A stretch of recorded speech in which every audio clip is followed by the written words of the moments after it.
come on, Tightwad, this is completely unnecessary.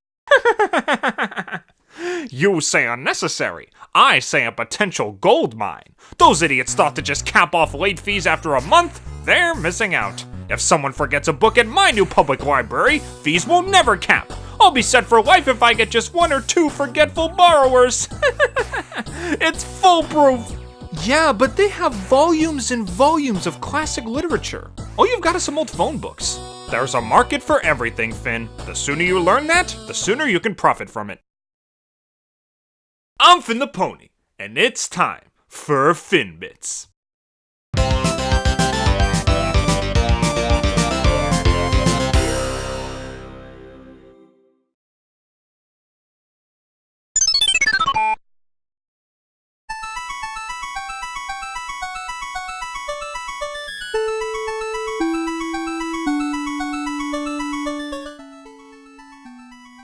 So, the point of no return! An episode where Twilight forgets to return an overdue library book, and in the process might have just ruined someone's entire life.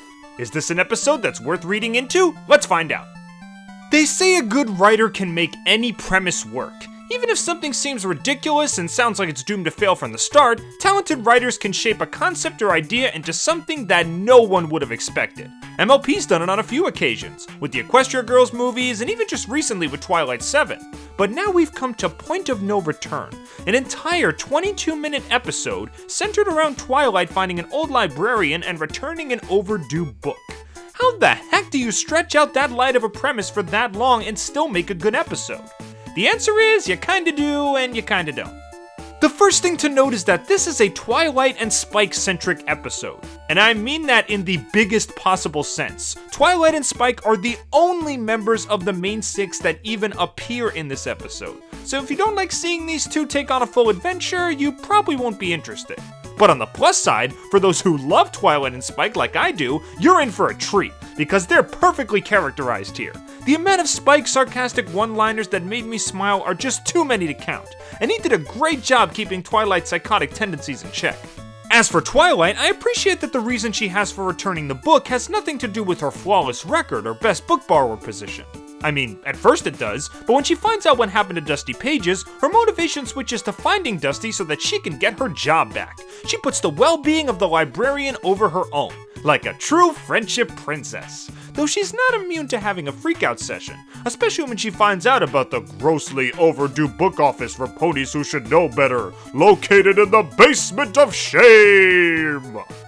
Yeah, while we're on the topic, let's talk about the humor. There were some legit funny moments in this episode. Aside from Spike's sarcastic wit, there was the G1 Star Swirl figure, the pony whose nose looks just like his mask, having a food fight as a stand-in for paintball, and a really subtle joke that I don't think anyone else noticed. After the montage of looking for Dusty, Twilight says that she checked all the silver places in Ponyville, and one of the people she visits is Silverstream. Was that an intentional joke because of her name, or just a way to cram in the young 6? Guess we'll never know. I also really like how they treat an overdue library book like a massive deal, with that creepy cryptic basement, and the current librarian speaking in an ominous tone, and even the title, The Point of No Return, sounds so threatening when in reality it's just a story about a book. It definitely has a great sense of humor for what it's worth.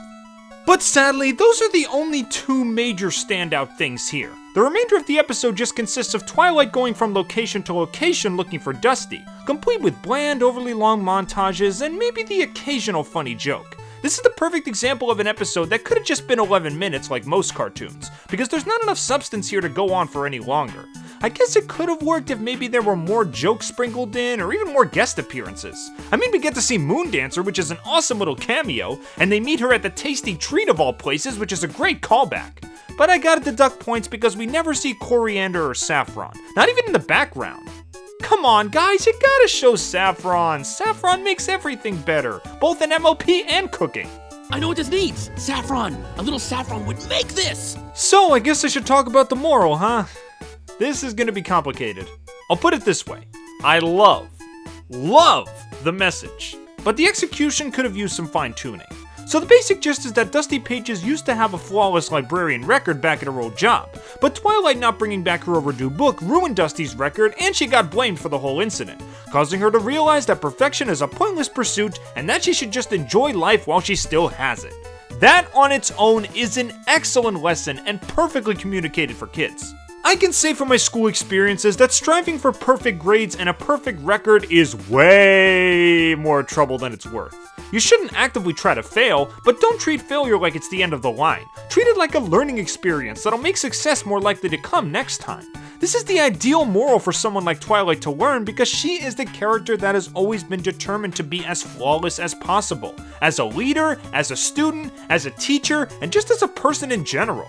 I feel like this does for Twilight what Honest Apple did for Applejack or Maud Couple did for Pinkie Pie. Twilight sits down, has a talk, and realizes through some great dialogue and incredibly ironic imagery that she needs to take life in strides and not see each failure as an apocalyptic event, coming to a realization about her greatest flaw.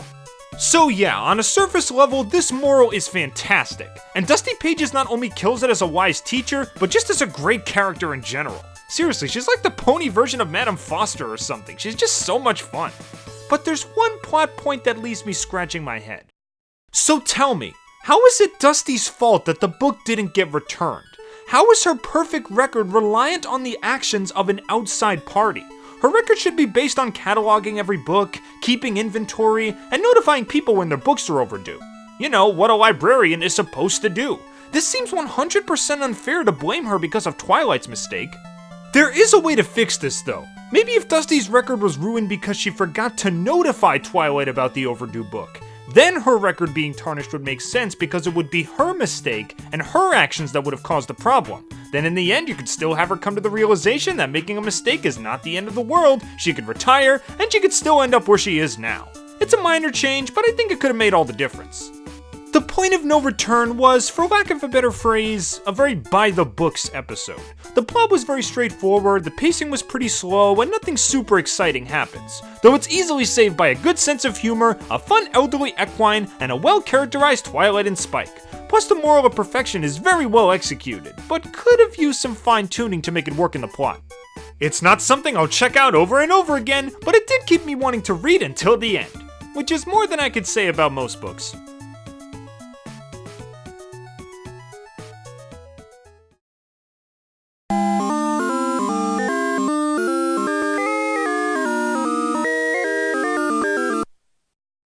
Well, I hope you all enjoyed my quick little playthrough of this episode, and feel free to tell me what you thought of this episode in the comments below. Was Point of No Return a real page-turner for you? What's the best classic book you've ever read? Leave your thoughts in the comments below. Thanks for playing along with me. I'm Finn the Pony, and I hope to see you all next time on Finnthep.